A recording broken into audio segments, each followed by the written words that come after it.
बी ए भाग 2च्या विद्यार्थी मित्रांनो, आपण सेमिस्टर 4साठी पेपर नंबर 6 आधुनिक भारतीय राजकीय विचार हा पेपर बघत आहोत. आणि या पेपरमधील टॉपिक नंबर 1 आहे महात्मा गांधी. या विचारवंताचा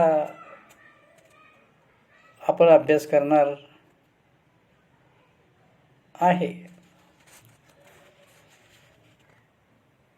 गांधींच्या विचारातील काही भाग आपण बघितला आणि काही भाग राहिलेला आहे, त्याच्यावरती आपण जरा लक्ष द्यायचं आहे आणि तो भाग शिकून घ्यायचा आहे. गांधींच्या राजकीय विचारामध्ये त्यांनी ग्रामराज्याची कल्पना मांडलेली आहे.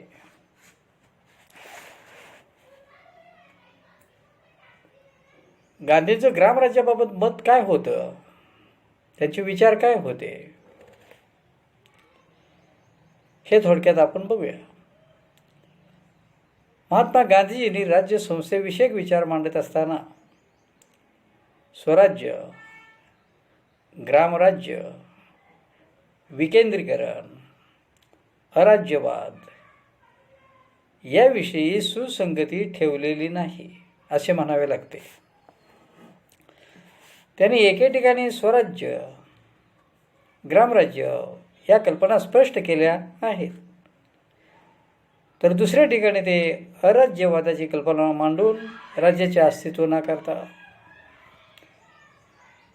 त्यामुळे त्यांच्या विचारात विसंगती आढळून येते. अर्थात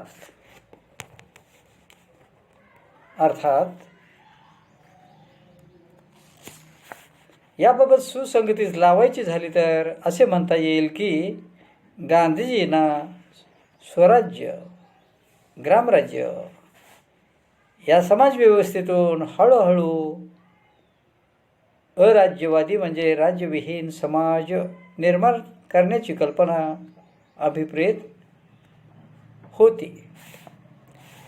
हिंदुस्थानला स्वराज्य प्राप्त झाल्यानंतर ग्रामराज्य निर्माण होईल.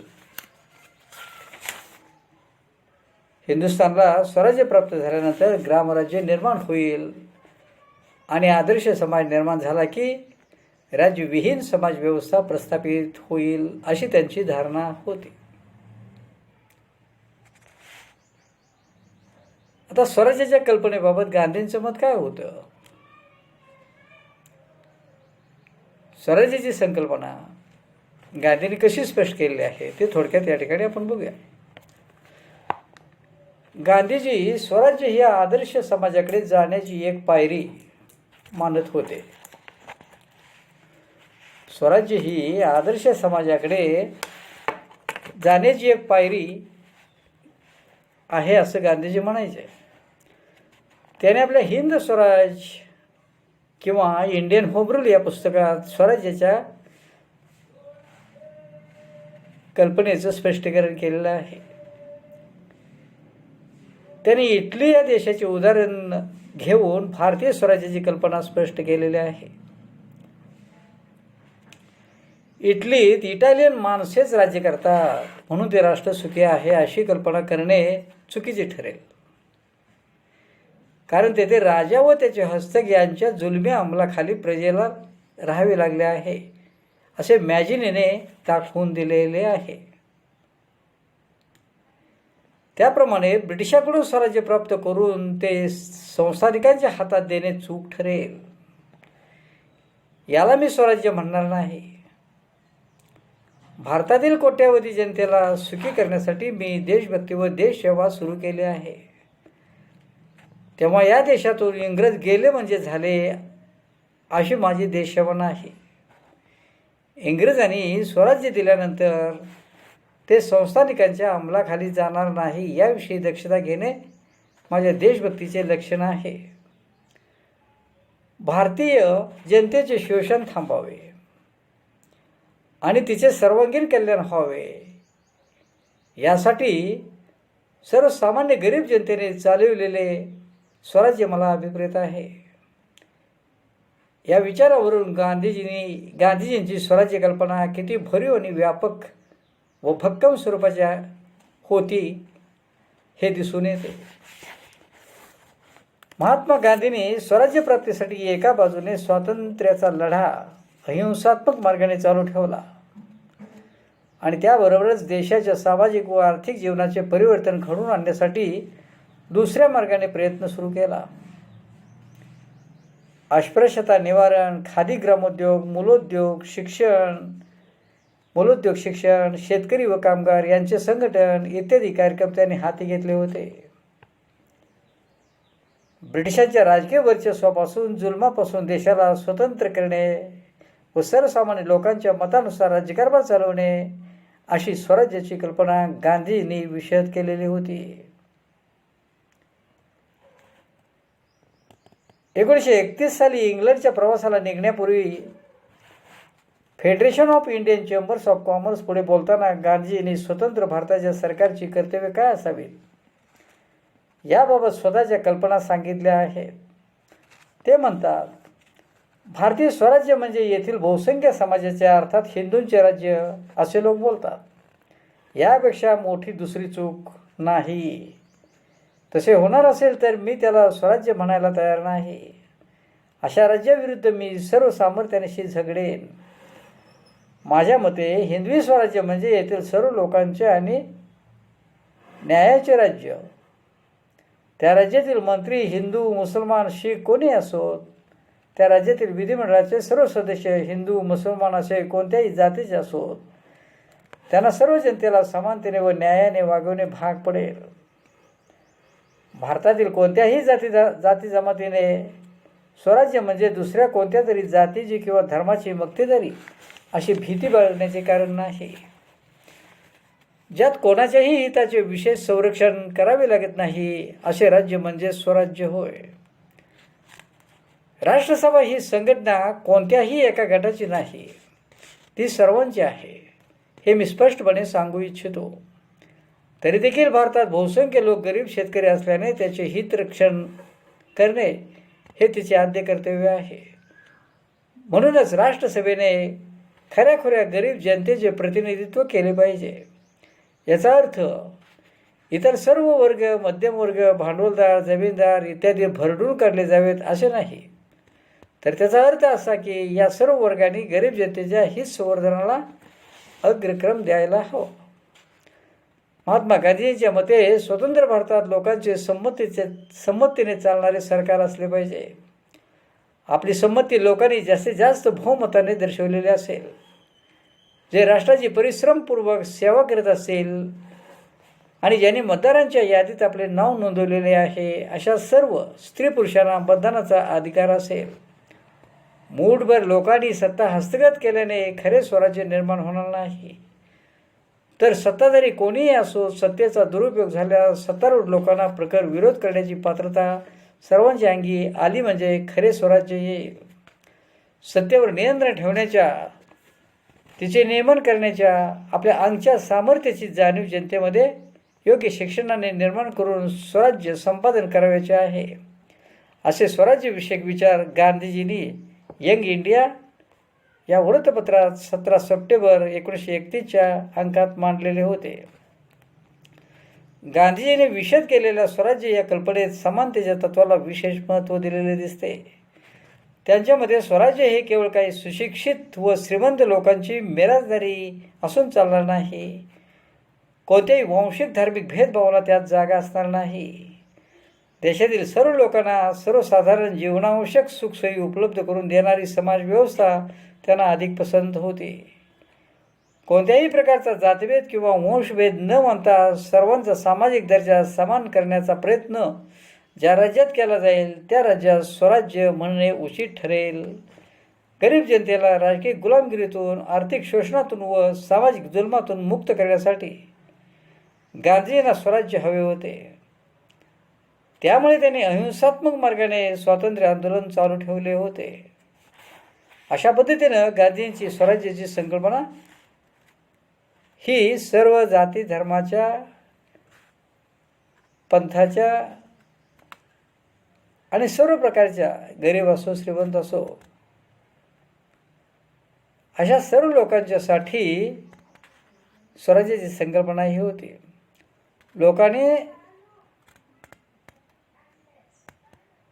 स्वतःचं सरकार निर्माण केलं पाहिजे. सर्वसामान्य लोकांच्या मतानुसार राज्यकारभार चालला पाहिजे. कुठेही जुलूम आणि वर्चस्व निर्माण झालं नाही पाहिजे.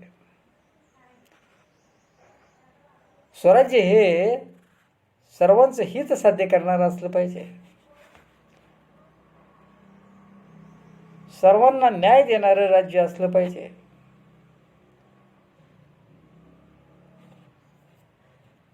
आणि जनतेमध्ये एक समानता निर्माण करणारं स्वराज्य असलं पाहिजे.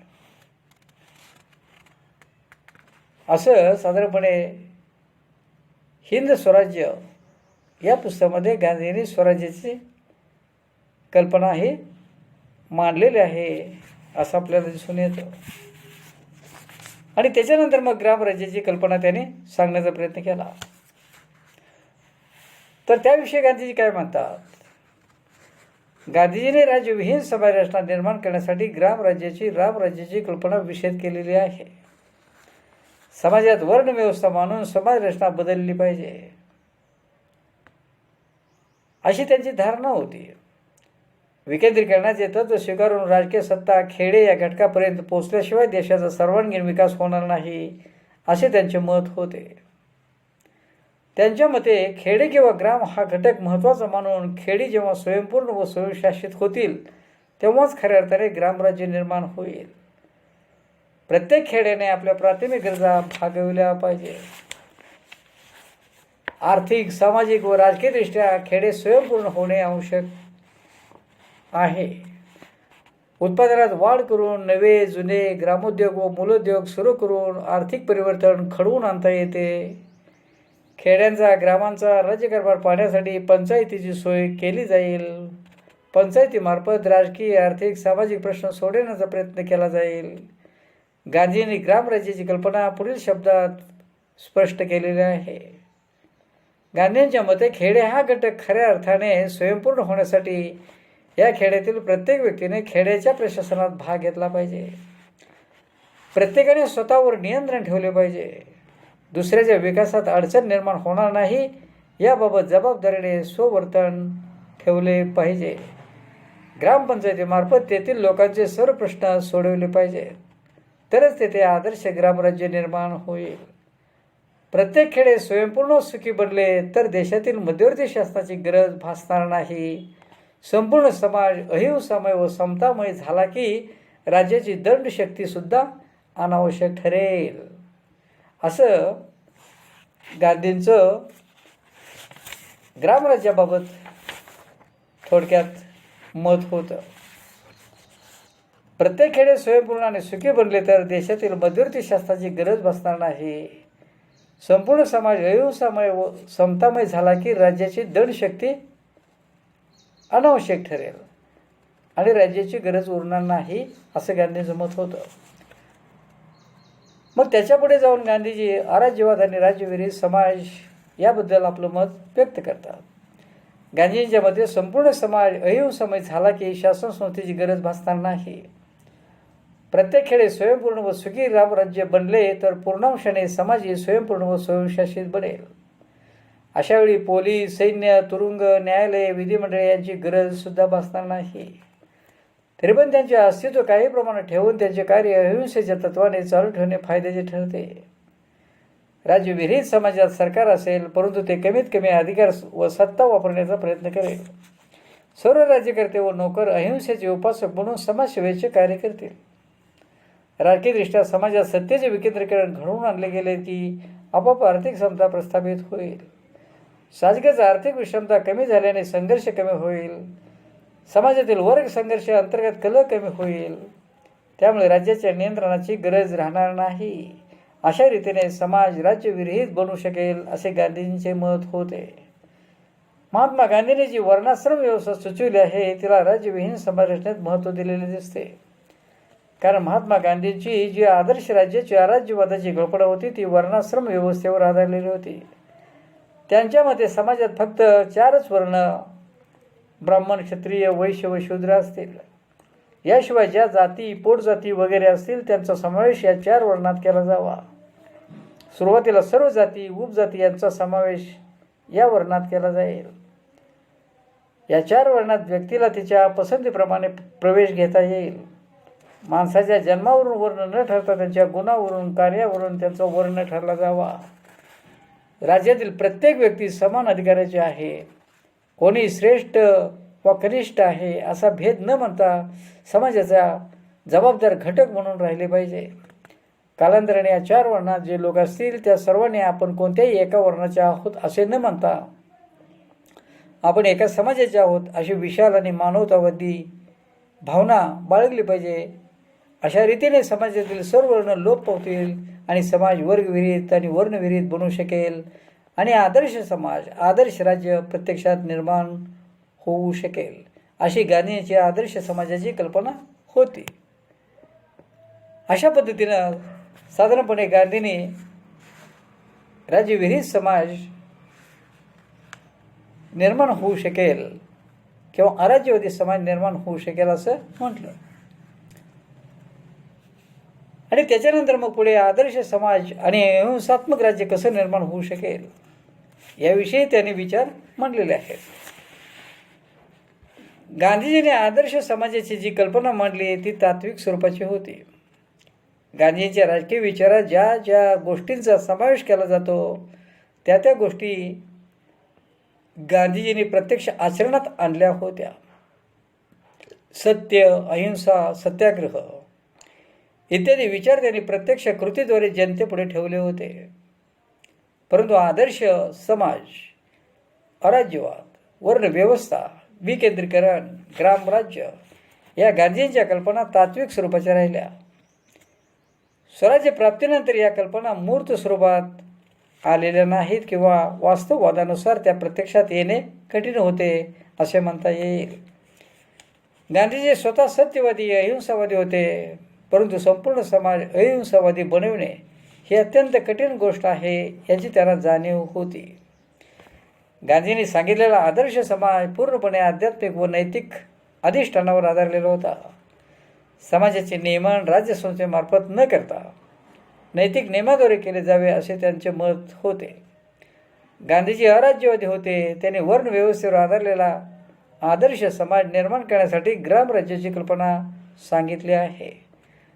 ग्रामव्यवस्था उत्तम प्रकारे ठेवून स्वयंपूर्ण अर्थव्यवस्था प्रत्येक खेड्यात निर्माण झाली तर संपूर्ण समाज आदर्श होऊ शकेल अशी त्यांची धारणा होती. त्यांच्यामध्ये काही प्रमाणात राज्यसंस्थेचे अस्तित्व ठेवून आदर्श समाज रचना निर्माण करणे अधिक हिताचे होईल.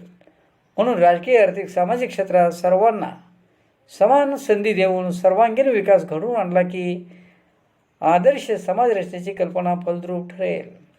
जॉन रस्किन यांचे अन टू धिस लास्ट हे पुस्तक गांधींच्या वाचनात आले तेव्हाच त्यांच्या मनात आदर्श समाजाची कल्पना निर्माण झाली होती. सर्वांचे कल्याण हेच आपले कल्याण असे मानून सर्वांना समान संधी देऊन विशेषतः गरीब श्रमजीवी वर्गाचा सर्वांगीण विकास साधावा हा रस्किनचा दिव्य संदेश आत्मसात करून गांधींनी आदर्श समाजाची आणि अहिंसात्मक राज्याची कल्पना जनतेपुढे ठेवली. अहिंसात्मक राज्यात लोकांची सत्ता असावी, लोकमतानुसार राज्यकारभार चालवावा आणि सर्वांचा विकास साधावा आणि हे करीत असताना नैतिक व आध्यात्मिक नियंत्रणाद्वारे शांतता व सुव्यवस्था प्रस्थापित करावी अशी त्याची आदर्श समाजाची कल्पना होती. अशा पद्धतीनं गांधींना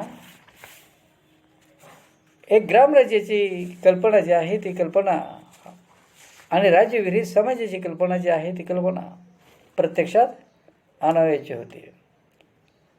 परंतु देशाला स्वातंत्र्य मिळाल्यानंतर मात्र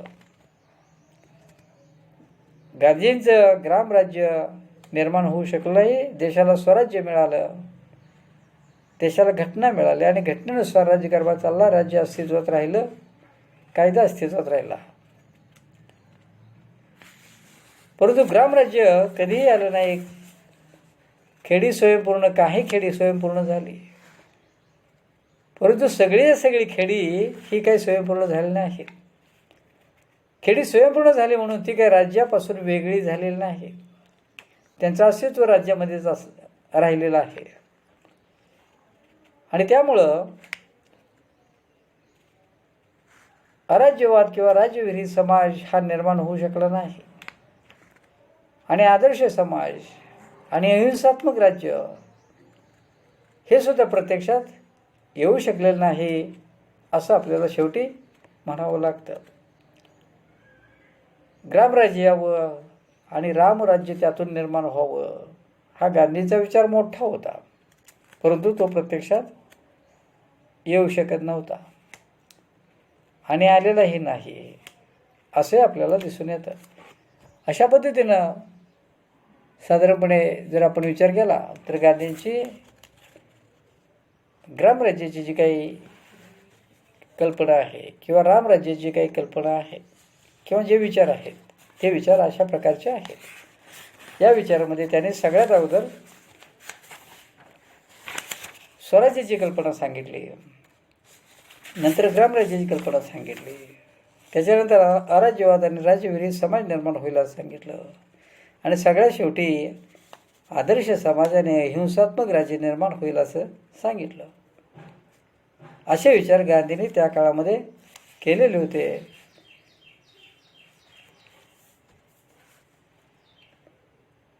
तर असे विचार मांडणारे हे महान नेते त्या काळामध्ये 1948 पर्यंतच अस्तित्वात राहिले आणि त्यांच्या पश्चात त्यांचे हे जे काही विचार आहे ते विचार मागे पडले. हे या ठिकाणी एवढंच आपण लक्षात घ्यायचं. ठीक आहे, या ठिकाणी आपण थांबूया. राहिलेले विचार आपण पुढच्या पिरियडला उद्या बघूया.